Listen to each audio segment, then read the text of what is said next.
Hello, everybody, and welcome to episode number 7 of the Feed Your Soul podcast. And I'm super excited to have my friend, that radio guy, Brian Martin, here joining me today. Thanks for joining me, Brian. I'm so excited to be here. I didn't know we were going to be filmed. I would have done my makeup. Oh, that's okay. You're still beautiful. Oh, thank you, sir. And I did get a free shrug. Yeah. Yes. So good. Well, just like that, we're going to warm up before we get going in the conversation. Is that okay? We're exercising? Kind of. Oh, okay. Okay, well, what we're doing something that's called a soul second. And what it is... Okay, I like this. Yeah, is like you just sit on the chair and you just get your heart rate going. All right? We're going to do a little dance. Are you...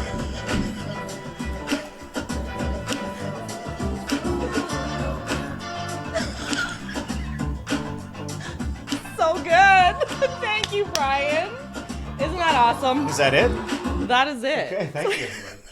Oh, no, there's more. I thought it was... You know what? This is just the 30-second Feed Your Soul podcast. Thank you, everybody, for listening. Wow. And that's a wrap. Much easier than I was expecting.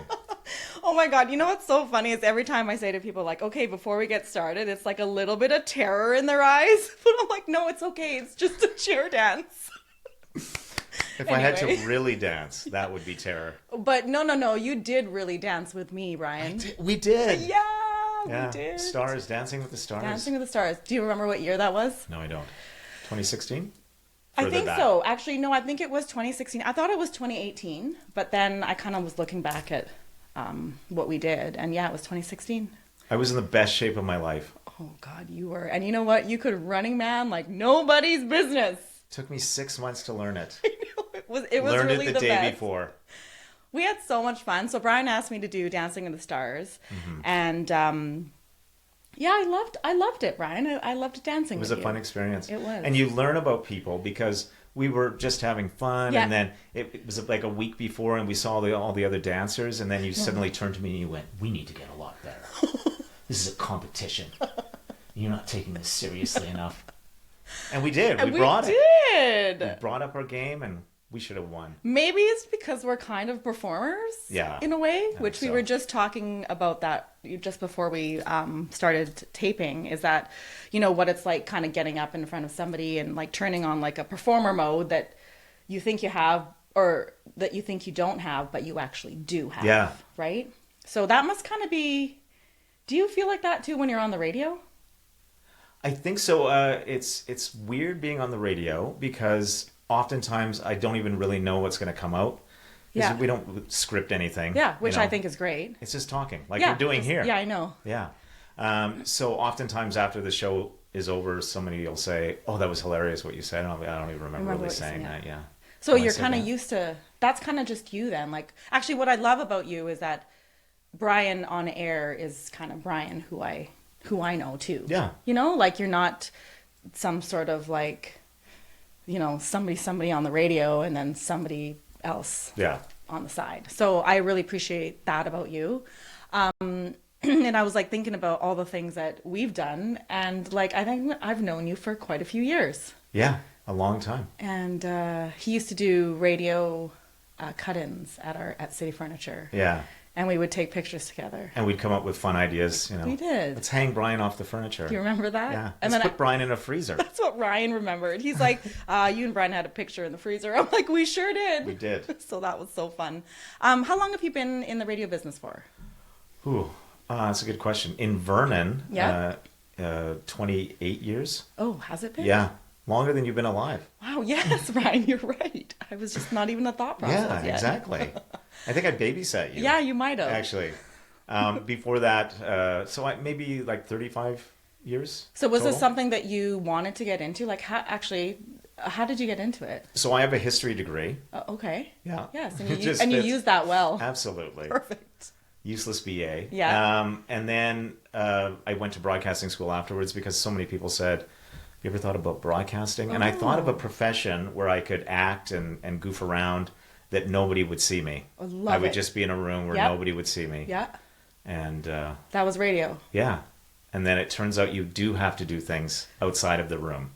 You think, which was Brian? very hard for me. Well, that's, I think, another... Now it's okay. Yeah, but you have to... It's an adjustment, right? It's probably a transition because radio is, like, you feel like you're just kind of talking to you and the mic. But I think what has led you into such an amazing, I guess, career path, but you're so much into the community. Like, I don't know, I really think highly of everything that you do. Like, you really give a lot of yourself to the Vernon community. And I don't know, I'm sure people tell you that, but I hope you know how much you do. Oh, thanks. Yeah, no, it's so true. Like, every time I see him, like, oh my God, there's Brian again. Like, there's Brian again. And probably with no hesitation, you're just out there, you're up in front of people. And for you saying that it was a hard thing for you to come out of, now I even appreciate it even more where you've come from. So thank you. Awesome. Yeah, the first time I ever had to do any emceeing or any kind of work like that, like public speaking, like didn't sleep for a week. You were so scared. Yeah. Oh my gosh, that's crazy. Okay, so now let's fast forward the conversation and talk about like how amazing of a performer you are. I saw you perform. I can't remember what year it was. I think it might have been the first Rocky Horror Picture Show in Armstrong. Okay, yeah. Were you in that? Yes, I was yes, in that one. Okay. Yeah, I don't even remember what year that was. Yeah, neither can I. But I just... I think 2013? 2014. That's like 10 years ago. Yeah. Was that like your first performance? No, I had done like a little like line or two in shows because that was not my thing. I was not one of those theater kids growing up. Okay. Were you a theater kid? I was not I know a I'm not supposed to ask kid. questions. No, but that's fine. It's Okay. totally a conversation. No, I was not a theater kid. Okay, so what got you to be what inspired you to be a theater kid? So, I was in my 40s. Yeah. Believe it or not, I'm older than 40. No way. I was in my 40s, and I would often see people perform. Yep. And my friend Melina had a studio. Yes. And I would go to these performances, and I'd be like, I could do that. Oh, really? And then she convinced me to do it. Okay. And I realized how horrible it was and how hard it was. And I was like, why did I ever think I could do this? But then you start small, and then Melina really took chances on me and said, Yep. I'm going to let you be the star of Rocky Horror Show. And so that was your first star That was role. the first big, And that big was part. a big role. Mm-hmm. I actually remember sitting there like my jaw was to the floor. I was like, I cannot believe that you just did that. Like, I was completely in awe. And I think what I loved the most about that was like, you completely transformed yourself, which is what acting is. Yeah. But you were completely in character. And like, when you walked out there, like you commanded the stage. Aww. And it was amazing. But that's the thing about acting versus like being yourself. Like I still, if I can hide behind a character, or if I'm like, if people aren't familiar with the Rocky Horror Picture Show, it's like full drag, drag makeup, and then high heels, and fishnets. If I can hide behind a character, it's much easier than if I'm myself. If I go out there as Brian and have to sing, oh my gosh, It'd be like, so hard. Shaking. Right. Yeah. But you've got this whole costume on that like brings you alive, which I think is a great feeling as well. Like to be able to come into a character that maybe you never thought that you had in you, Right. And it just spews out. And you can get away with stuff. Yes, you did. And you have, which and it's so great. And I feel like when you're out on stage like that, you're just like, nobody can touch me. Like I am like, this is who I am. So it was incredible. And like, where did you learn how to sing? Like, did you always sing? A little bit, but not really. Okay. Yeah. And I'm more of like character singing. Okay. So yeah, I fake my way through it. But and I think you get better the more you do it. Yeah. So how many big productions have you done with, because you've done a lot with Melina's company. Yeah. Fiddler on the Roof. The last one that we did I was again like a major character was Cabaret. Yes. Which was just so good for me. Was it so? Oh, really? Yeah. Sorry. I wish I could travel back in time and you could see it. Was it No. When did you do the Cabaret? 2 years ago. Oh, it was 2 years. Oh, yeah. I did miss that one. Yeah, darn. It was so good. It was your favorite? Yeah. Sorry. So mad. Oh, no. No, it was good. It was just it was like, I got to be funny and I got to be, it was like heartbreaking and also like so emotional. Yeah. Like not a dry eye in the house at the end. Oh, really? Yeah. It was one of those shows. Whereas the Rocky Horror Show is just stupidity, right? Yeah, From start to crazy, finish, crazy. But what I appreciate about what Melina's doing also in Vernon is bringing that kind of, like, pushing the edge, you know, a little bit. And Yeah. I love it that people can come and experience this. And, like, sometimes people walk away going, oh my gosh, like, what did I just witness, you know, or what did I just see? But I feel like sometimes people just close their eyes to a lot of things. Like, there's just so much more out there. Yeah. And I think with film and with acting, like, you feel like, yeah, I just loved watching all of the local people in the performance, really. It's pretty awesome. What was the last one you guys just did? We did a show called This Is Me, which was... Oh, I saw that one. Yeah. Yeah. That was fun, too, because I got to do all kinds. I got to do funny stuff and also serious stuff. And yeah. It was a compilation from different musicals. Yeah, that was songs so from different good. Musicals. Anything else coming up?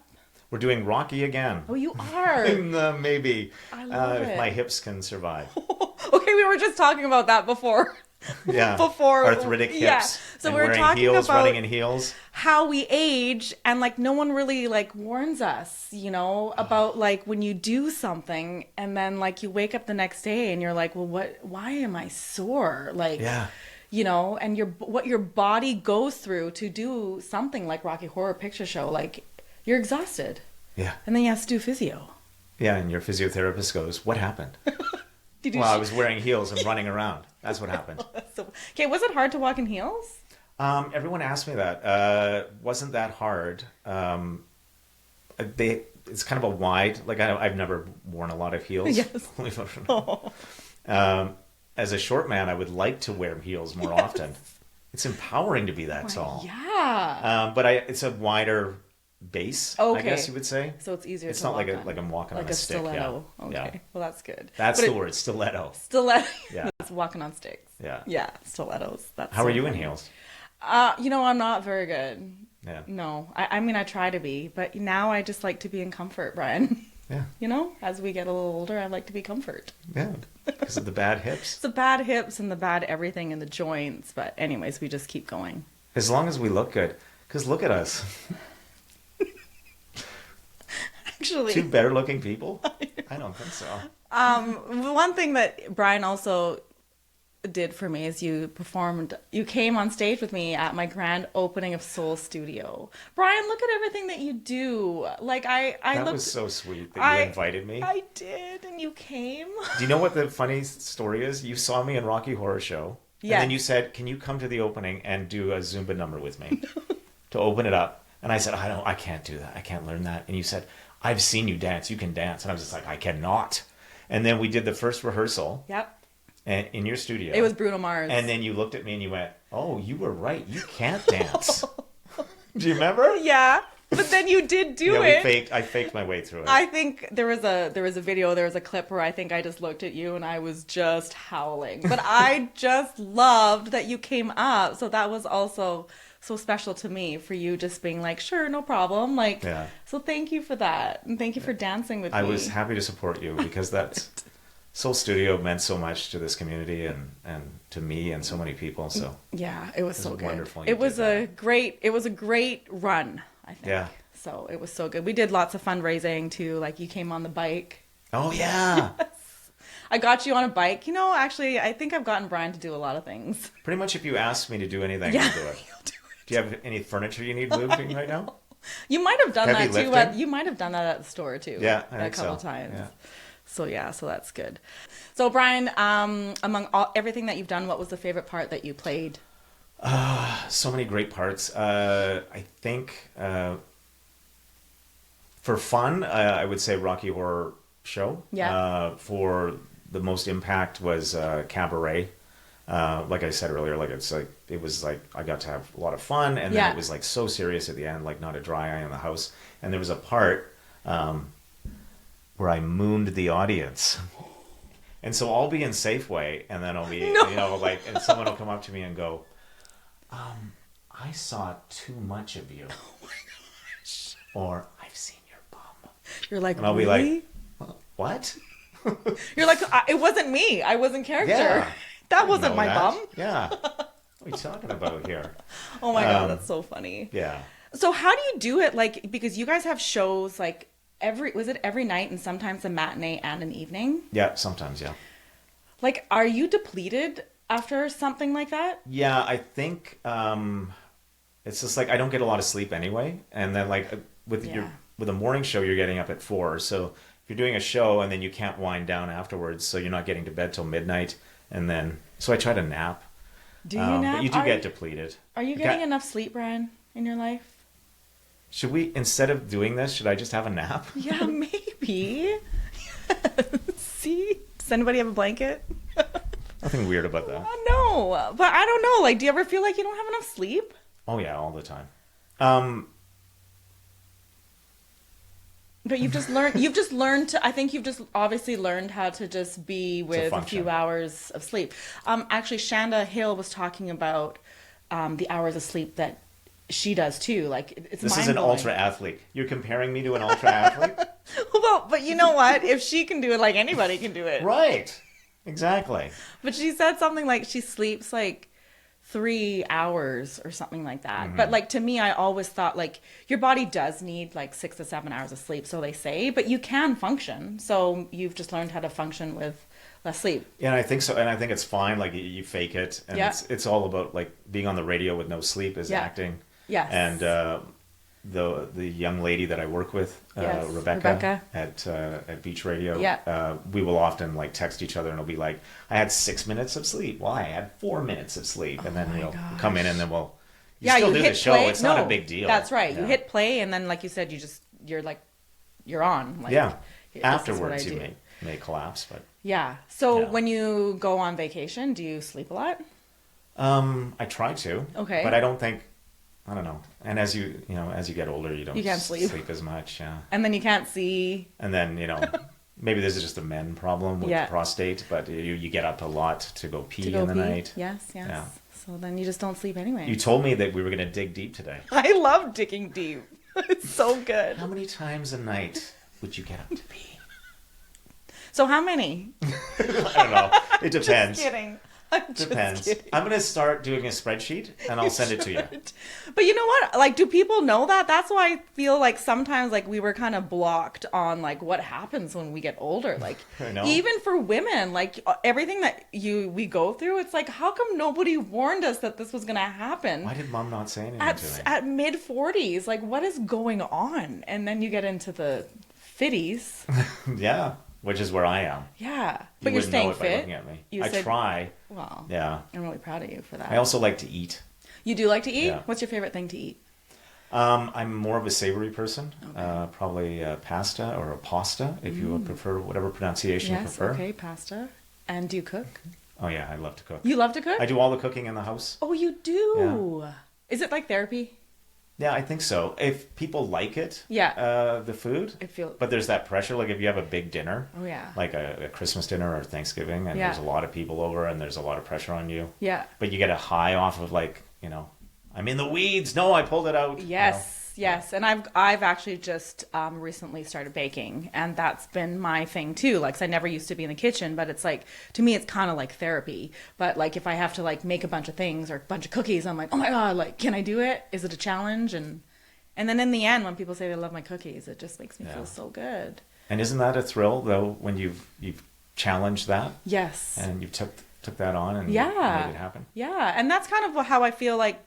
As we go through life, that's kind of what happens. Like, look what you did with acting, right? Like, you probably never, ever thought that'd be something that you would have done. Right? Never in a million years. And it pushed you right out of your comfort zone. Mm-hmm. Anything else in the works pushing you out of your comfort zone? I don't think so. This. Yeah. Is it? We were supposed to do this a week ago, and I pretended to be sick, so I didn't have to. Actually, the ironic thing about how things happen is, like, it actually worked out okay because we were working on a couple of different tweaks for the set. Right. And so I love what you've done with that day, like, that's when my belief in things happen for a reason really is like the truth. So even when you said to me, like, a lot of people are like, oh my gosh, I'm so sorry. I'm like, no, like, that's okay. Like, every time something happens, I feel like it's meant to happen. So like, things really don't faze me anymore. Like, that's great. Yeah. Like, I try to be like, well, that's okay. It happened. Like, it's not meant to happen today. So whether or not I find out the reason why it doesn't happen or it does happen, I just feel like everything always happens for a reason.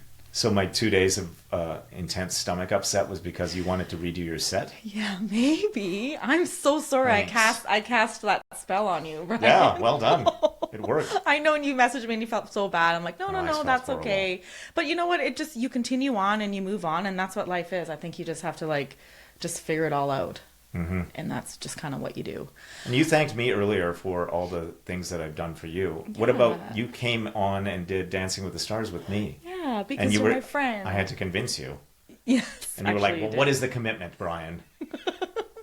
I don't like dancing.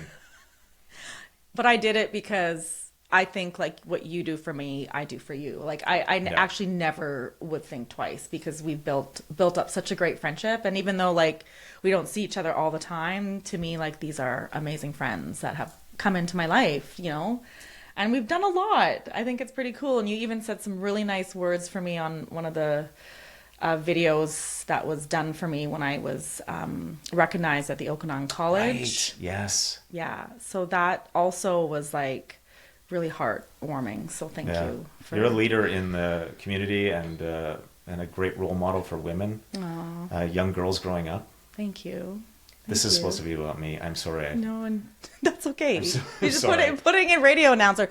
But you know what? That's okay, because this really is about conversation and back and forth. And it's not really, there's no right way of doing this. I think when I took this project on, I'm literally flying by the seat of my pants. So as I was telling you earlier, like it's been a learning process, and something with me is I just want to get things right all the time. So I think this has been a really good project in my life, because it's like, oh, okay, how can I tweak this to make this better? And how can I do that? But it just kind of fell into my lap. So, you know. So I'm going to ask you a question. Yeah, go ahead. So when you are doing stuff like this, or when you're out in the public, or when you were like leading a Zumba class or whatever class you were leading, do you find that you create a character of yourself? I mean, there's a different Serena at home than there is Serena in public. I've tried all my life not to, but I'm sure there's part of me that there is an on switch that is like a performer switch. Like, I think you would have to, right? You do have to. And as much as you try to be authentically who you are, I think the performer switch just gives you an energy. It's like a superpower. Right. Right? So it's like we are who we are, but like all of a sudden, like you get onto stage, or you get in front of people, or you get in front of a mic. It's like this like superpower that comes alive. It's a greater version of yourself. Yeah, maybe. Yeah. Like, and maybe it's a version of myself that is hidden, but once the lights are on, it's a version of myself that maybe wants to be seen. Right. I like it. Yeah, that just came out of my mouth. I think we should close on that. Sometimes I surprise myself. I keep breaking the fourth wall here. We're not supposed to do that. It doesn't matter. No, we're not. Brian, I want to talk about you on radio, and I remember talking to Carly Fittis. Oh, right. Yeah, yes. and she was like, Brian is like the only guy who's been on the radio for so long. But I actually we were saying that as a huge compliment. I love listening to you, Brian. Like, I don't know, like, for all these years, like, you have been a staple on the radio station. I think one and only, really, if you think back. For a long time. So another question that just came to mind is, what kind of advice, if someone was going into broadcasting, what kind of advice would you want to give somebody, especially this day and age where there's a lot of different competitions, there's podcasting. It's changed so much. Yeah. It's tough. Like, I look at, like, when I got into broadcasting, there was radio stations were 24 hours a day, so you could start overnight and kind of learn when no one's listening. Yeah. And now you're just thrust right into it. Yeah. And you're doing a lot of different crafts. But I think just be yourself. Yeah. Get involved in the community. Yep. I think that's one thing that we still have in radio, is that it's local, and it's getting involved in the community, and be yourself. You know, and let that personality shine, because what else is there? And there's a lot of places to get music. Yep. If you have good conversation and you're always talking about community stuff too, and I think that's why I appreciate, like, you know, listening to the radio. It's like, oh, like this is happening now, and this is happening now. Like, how can we be more involved in the community?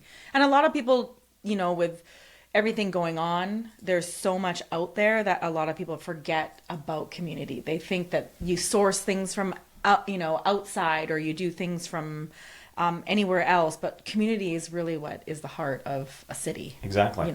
So I think that's what else super do we important. have? Yeah. And I think being yourself is the most important, and don't be afraid to like be yourself, right? A lot of people have a struggle with it, and that's why I appreciate who you are on air and who you are as a person, because like it's not completely two different people. So I think maybe that's why we're drawn to you as well. And you've been such a staple in the radio industry as well. Yeah, can't get rid of me. No, we can't get rid of you. Did you think you were going to be an announcer, actually? Was that what you went into? You did say that somebody was saying... I was originally going to go... I wanted to write for a magazine. Oh, you did? Because I didn't want the public eye or anything. And then I went to... I finished my history degree, and I went to journalism school for like a hot second. And I had a teacher there say... it was like this guy could see into the future. He goes... There's not going to be any newspapers. There's not going to be any magazines. People are going to have devices. Oh, wow. And they're going to be reading magazines off a device. There's going to be like one magazine for the whole world. He was obviously wrong about that, but we all have devices now. And yeah. But then look at all the time in between that you could have been doing something, right? But I'm glad I did. Yes. I'm glad I dropped out of school. And did what you wanted to do. Went into broadcasting school, yeah. Well, you kind of followed a little fire inside you, right? I thought that would be fun. Yeah. More fun. More fun than just writing. Mm-hmm. Yeah. All right. And one of my final questions is, what is the most funniest moment, either on radio, in theater, if you were willing to share, that has happened to you? Or a couple stories. Maybe like I can laugh about it now. Yeah. But I'm better at remembering things now, but I was so nervous at earlier performances, and one of the biggest roles I ever had earlier was, the Major General role in Pirates of Penzance. Yep. So it's a very long song, a lot of lyrics. I am the very model of a modern Major General. That one. And it was like not the first performance, but I was so nervous. It was like the third or fourth performance. And I got up there, and the band is playing, dun dun dun dun dun dun dun dun. The audience is waiting for me. Oh my gosh! Nothing. What's going? Couldn't remember anything. And then there's a whole cast of people behind me. They're going, "Come on, Brian, you can do it." And they're like trying to feed me lines. Right. I am the very model of a modern Major General. I was like, and I eventually did, but I don't know. It seemed like an hour. It seemed like forever. It was probably about 40 seconds though, but how painful for the audience. No, they were probably all like going, "Oh no." Oh, the feeling bad for you. Why do we have to come this night? Oh my gosh, but I think that's a great thing for you to even show people, because we are all human. This is the other thing too, whether we're acting or that's for me, doing Zumba and forgetting my moves. And that's what actually people have told me the most that they loved about my classes. Because they're a human being. Right. So when you're at a performance and you see somebody it's just remember that they're only human, and just give them that moment to get themselves back going. I think a lot of people don't really think about that. Yeah. But I think that's just all learning. But I got off stage after that and I said, "That's it, I'm never doing this again." And then you signed up for the next show. Yeah. And then you're on and on and on. Yeah. See, you forget and you just keep going. I think it's because you're feeling a passion inside of you too that gives you that feeling. I think so. I come alive when I'm doing stage stuff. Yeah. Yeah. And that's what's great about my job, because it's very much the same thing. Yeah. Oh, see, there you go. Okay, one final question. Brian, what feeds your soul? Just what you said. Okay. And I think giving back to community. Yep. I never would have thought that, but you bring it up. We do a lot, and I think I need that. I need to give back. I'm not trying to make myself to be altruistic or whatever. But I do love giving back, and I do think it's very important. Yeah. And I also just being on stage, come alive. Yes. Yeah. I love that alive feeling. I want more people to have that feeling. Yeah. Right? And it makes me so nervous and I get so scared. Yeah. But when I think about it afterwards, I'm just like, that was the best. And you're like, I just did that. Yeah. Right? Mm-hmm. And you're like, that is just the coolest thing. That is amazing. I love it. Well, thank you so much for sharing, Brian. This has made me alive. Has it? Do we finish with dancing? No, we actually finished with a different soul second. Oh, okay. Which is to calm our energies. Okay, that's probably good for me. I know. We kind of have the same personality a little bit. So if you want, you can close your eyes. If not, but we're going to end with just one single deep breath. So we're going to take a deep breath in through your nose. Hold it. And exhale however you like. And that's how I end my podcast, because it's just reminding us to just be in the present every single moment, because I think life passes us by way too quickly and we forget about being and living in the now. So every time you forget and you're feeling flustered, take a moment and take a deep breath. And do it with someone, because it actually feels amazing. So thank you so much. Thank you so much, everybody, for watching Feed Your Soul episode number 7. It's been such an honor to have my friend, my performer, the radio guy, Brian Martin. Thank you. Thanks for having me here. You're welcome. This fed my soul. Yay, it fed mine too. They all feed my soul. Yee, that's a wrap.